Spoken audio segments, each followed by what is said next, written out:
पंढरपूर तालुक्यातल्या भोसे इथल्या तनिष्का गटाने सुरू केलेल्या शेळी पालन प्रकल्पाला मेक्सिकोच्या ॲस्टेका दूरचित्रवाणीच्या पत्रकारांनी भेट दिली।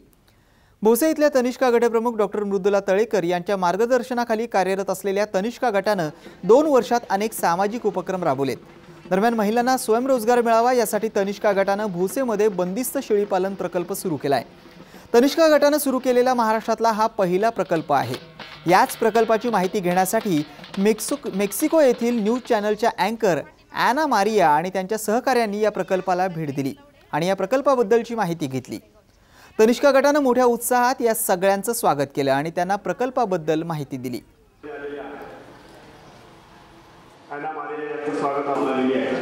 ही इंग्रजीमध्ये छापून आल्यानंतर मेक्सिकोच्या या प्रतिनिधी para reunir fondos y lograr esta granja que anualmente con la venta de cabras les da $3.200.